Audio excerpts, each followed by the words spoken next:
Isn't that wonderful? Yes, ma'am. Very good. So I'm so pleased that you're all here. Good morning, everyone. And thank you for being here. This is a very important moment. Today we're witnessing something dangerous and unprecedented and an all-out assault on the Federal Reserve, our nation's central bank, led by Donald Trump and his administration. Since his return to the White House, Trump and his cronies in the administration have relentlessly sought to control the Fed using insults, threats, intimidation, and weaponizing government against hardworking public servants. Like Governor Lisa Crook. Let me just say that again. Governor Lisa Crook. Well, I want you to know he has tried to unconstitutionally fire her. Last week, their efforts escalated, and when Trump's Department of Justice initiated a baseless criminal investigation of Chair Jerome Powell. Make no mistake, this is about power and control. Donald Trump wants to control the Federal Reserve so that he can manipulate interest rates, interfere with markets, and use our independent government agencies to advance his own agenda. He wants the central bank that answers only to him. He believes he wants that. He wants the central bank to not be independent, to only answer to him. And he not only does that, he does not want to follow the laws. And he wants to just not have to deal with serving the public's interest. I hope that the Supreme Court considers the facts and arguments in today's hearings and sends a clear message to Trump that this country is governed by laws, not by one man's fragile ego. The Fed does not belong to Donald Trump. It belongs to the American people. We're here today to stand with highly qualified Federal Reserve Governor Dr. Lisa Crook, who is the first black woman to serve on the Board of Governors, who has been unfairly targeted for her public service. No one should be surprised. This is classic Trump, to go after yet another black woman who refuses to bow to him. But we're also here to defend the integrity and the independence of our central bank. One of the very reasons the United States has remained strong because of the central bank. One of the very reasons the United States has not only remained strong and stable, but resilient through economic crisis, and why the United States economy has been the envy of the world for so long. We're here to push back against a wannabe authoritarian regime so we can preserve and maintain our democracy. We will not just hand over our central bank and our future prosperity to this tyrannical administration. We won't do it without a fight. When you undermine the Federal Reserve's independence, you hurt families trying to save for their first home. You hurt small businesses trying to grow and workers trying to get ahead, and communities already struggling to make ends meet. That's why we are pushing back. We have to push back, and that is why we will continue to fight loudly and unapologetically on the ground, through the halls of Congress, and in the courts to protect the independence of the Federal Reserve and the economic future of the economy. Thank you. And we have the members of our committee, the Financial Services Committee, who are here today to stand with Lisa Crook, and you will begin to hear from them. Thank you.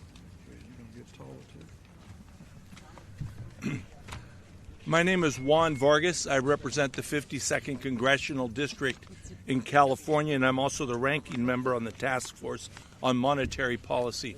I want to begin by thanking our leader, Maxine Waters. Thank you for being so strong on this issue. Thank you for pushing back.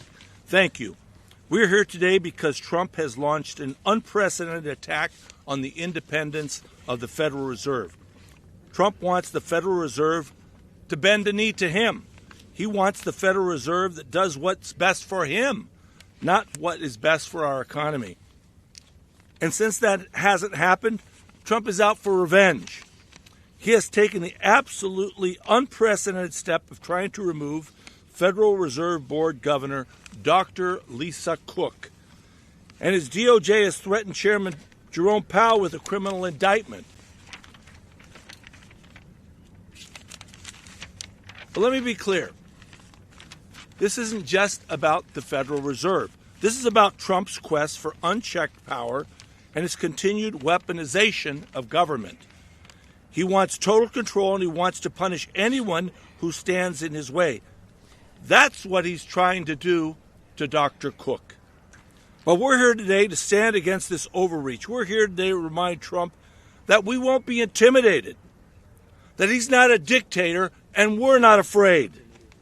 Now we're looking to the Supreme Court to do their job and to make it clear that Trump cannot seize control of the Fed. We are doing our job. They have to do their job. And they have to do it strongly and let Trump know that he is not a king, he is not a dictator. With that, again, I thank all of you for being here. Next. Yeah. Oh, yes. Okay. Good morning. Sean Kasten from Illinois. Look, we should not be here today. And we should not be here today for three reasons. Number one, Lisa Cook did nothing wrong. She never should have been charged, and the court case never should have gotten to the Supreme Court. Number two, the Fed is an independent agency. There is no reason to go after the Fed as an independent agency. The court should have thrown that out on its merits. Now, I'm cautiously optimistic that the Supreme Court understands both of those issues and will rule the right way. But there is a third bigger reason that we shouldn't be here today, which makes me more nervous.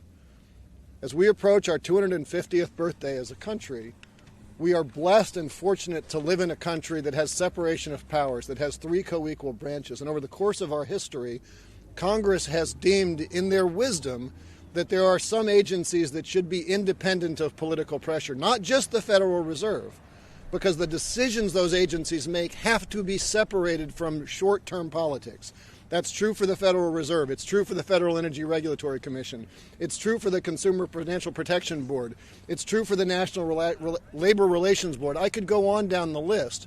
There has never been in our history any question about whether the Constitution affords Congress that power. There's never been any change in the law that changes that question. The only thing that has changed is the makeup of the Supreme Court. And we are here today because the Supreme Court no longer defends the separation of powers, no longer defends three co-equal branches. The Supreme Court has this idea that they've called the unitary executive. That sounds like a lot of fancy speak. That is code for we like kings. We believe that the executive should have the power to do whatever they want regardless of what the Congress says. That ain't what our founders gave us. And we got here today because the court said, we don't think these other agencies can be independent, but we want to provide a carve-out to the Fed, and we're only going to allow that carve-out, maybe if there's cause you can fire somebody. Donald Trump, for all his faults, understands that that logic doesn't parse. And so he has decided to challenge this court and say, are you going to defend your weak logic? Are you going to stand up to me?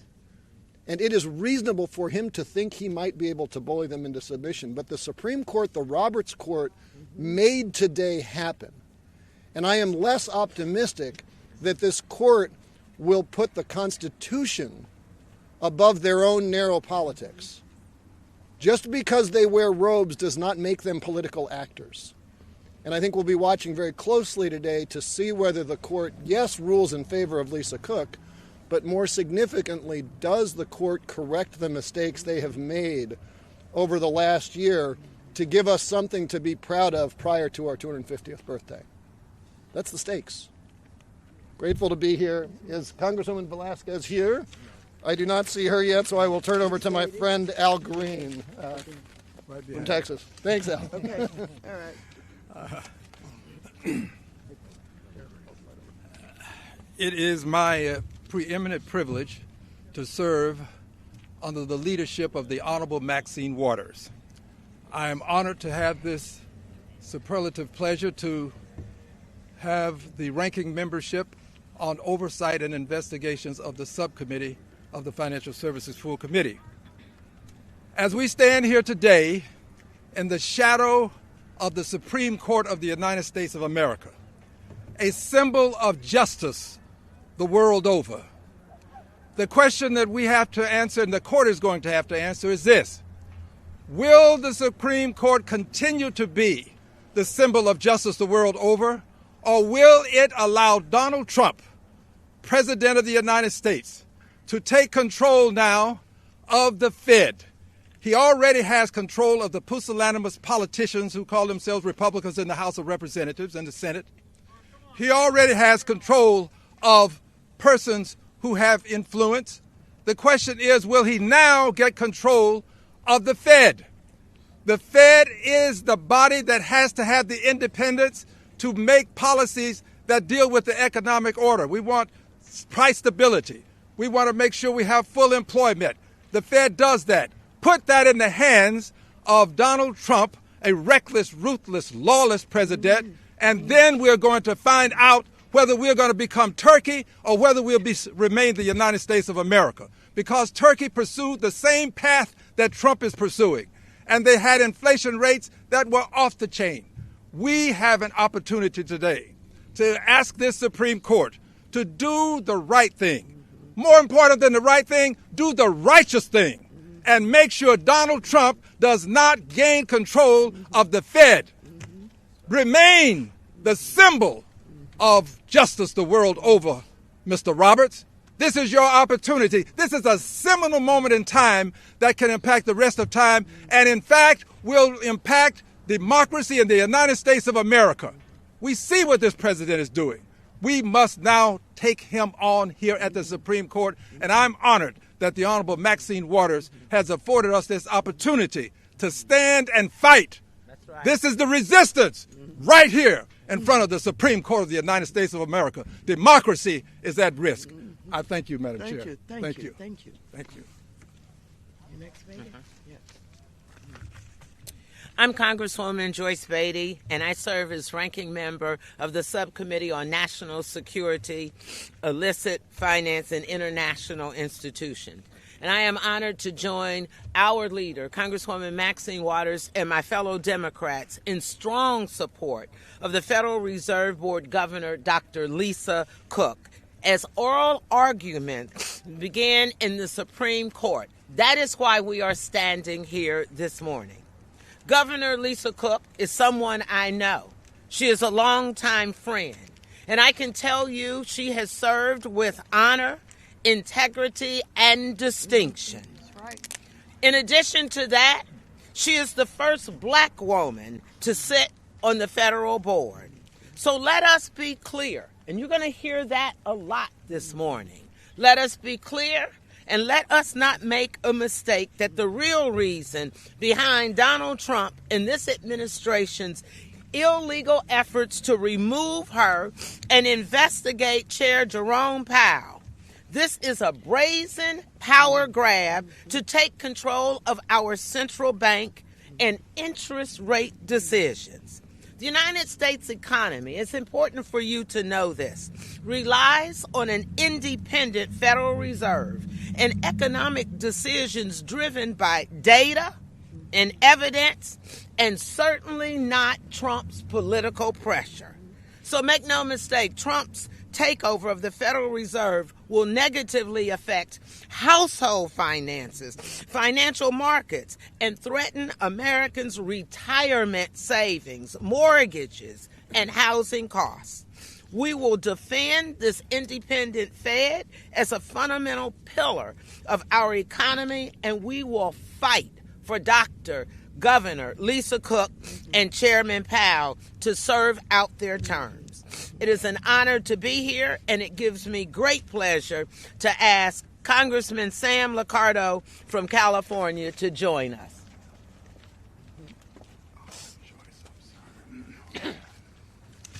Good morning.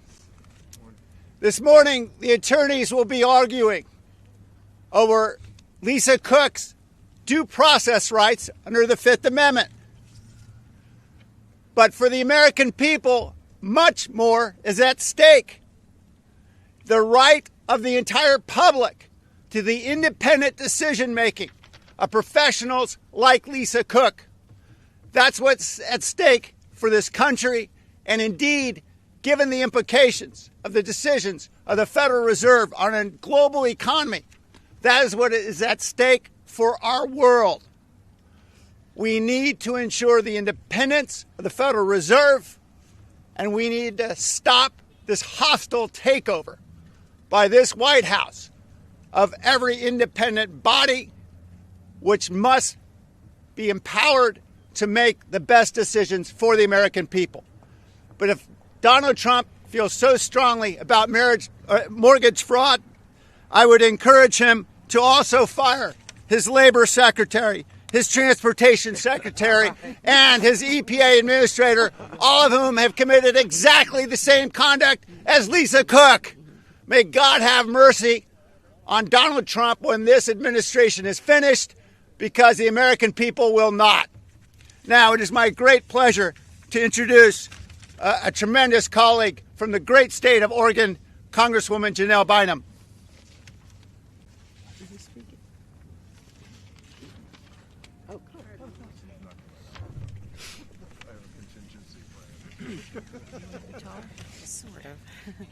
Good morning, everyone.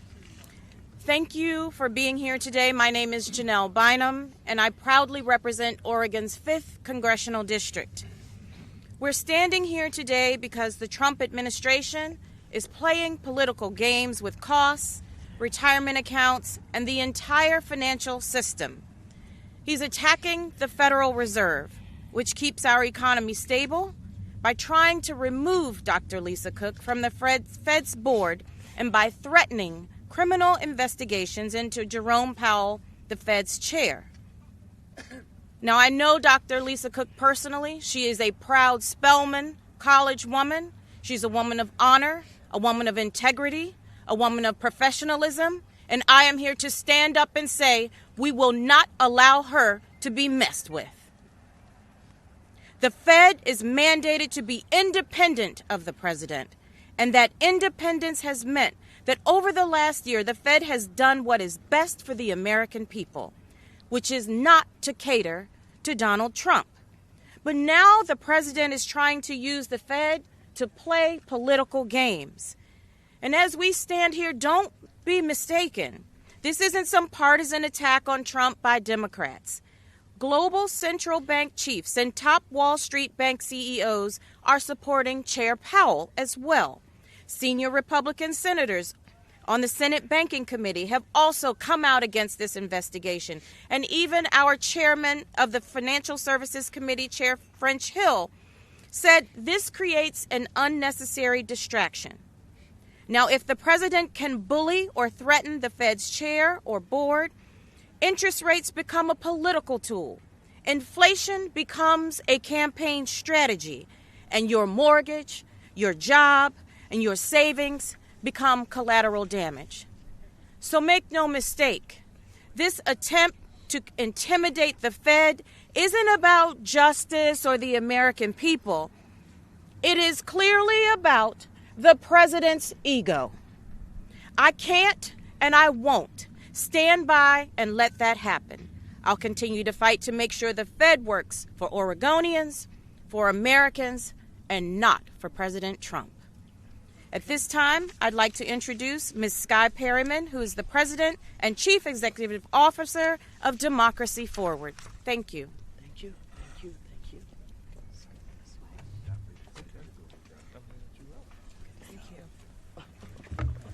Thank you. Hello, and thank you to Representative Waters for gathering us here today. My name is Skye Perryman. I'm the president and CEO of Democracy Forward. Our team of lawyers has filed hundreds of legal actions against this administration over the past year because of the administration's brazen attempt to govern on a collision course with the Constitution and to undermine the well-being of people and communities and their rights across the country.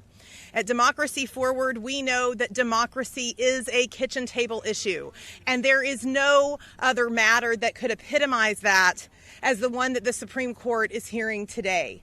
Congress created the independence of the Federal Reserve for a reason: to protect the American people, to make life stable and livable for people, to ensure that no one, not a king and not a president and not a band of corrupt allies, could disturb the stability of the markets in the United States. But that is entirely what this administration is doing, and that is why we at Democracy Forward, along with so many other lawyers across the country, are pleased to be able to support Lisa Cook's challenge in this case. This is not just a power grab by the administration. It is also a way of targeting people and communities in this country, including Black people and Black women. We have seen this trend over the last year too much. At Democracy Forward, we are representing other independent board leads like Alvin Brown and Robert Primus and so many other people that the administration and that this president has targeted. He has targeted it in order to consolidate power, in order to make life harder for Americans so that they will give up the fight for democracy, so that they will give up defending their rights. But we know and we see here today, and especially with the support here at the court, that that will not happen. It will not happen in 2026, and we're calling on the court to uphold the Constitution, to uphold Congress's role, and to affirm the independence of the Federal Reserve. And we are calling on members of Congress who have not supported Governor Cook and who continue to engage in games with this president to have the courage in 2026, as we memorialize the 250th year after the Declaration of Independence, to stand strong with our country, with its people, and with our Constitution. With that, I now have the pleasure of introducing Deidre Asante Muhammad, who is the president of the Joint Center for Political and Economic Justice. Yes. First, I'll say it's an honor to be here with such important elected officials. I am Deidre Asante Muhammad, president of the Joint Center for Political and Economic Studies, America's Black think tank. For 55 years, the Joint Center has fought for Black representation at every level of government, not as symbolism, but because representation shapes policy, power, and people's lives.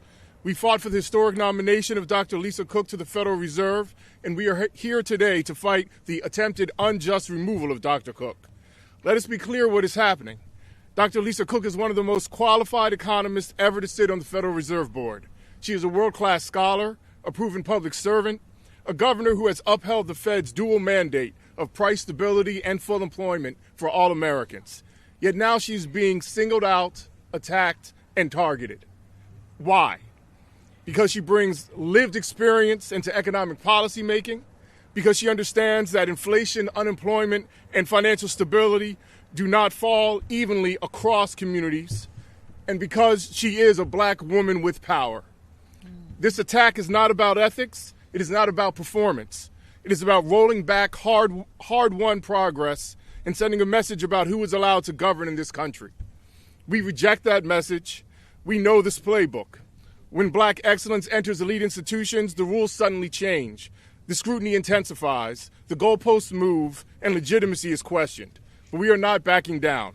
The independence of the Federal Reserve matters, the integrity of public institutions matter, and Black representation at the highest level of economic decision-making matters. We stand with Dr. Lisa Cook, and we will not allow political intimidation to erase decades of progress. The fight is bigger than one person.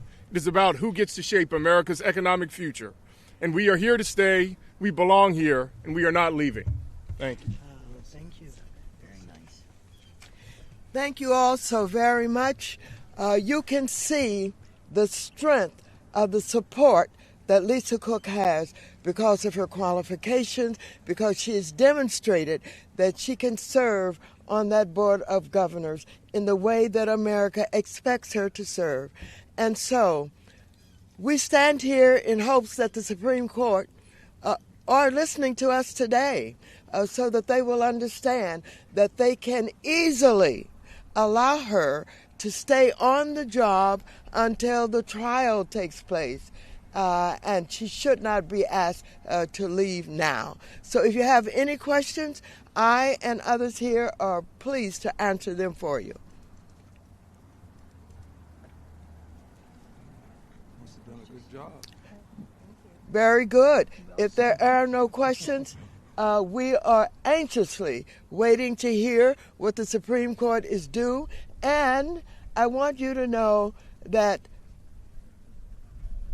Powell has the respect of members of Congress on both sides of the aisle, and that he works well with the Board of Governors.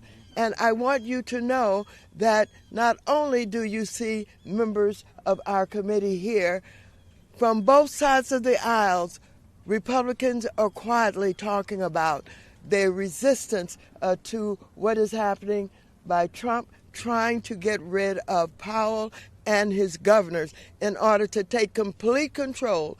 This is a brazen attempt to exercise power that we will not tolerate. So thank you all for being here today. Watch what goes on here very closely, because as it was mentioned earlier, this is whether or not the independence of our central bank will be maintained by the Supreme Court of the United States of America. Thank you all so very much. Stay warm.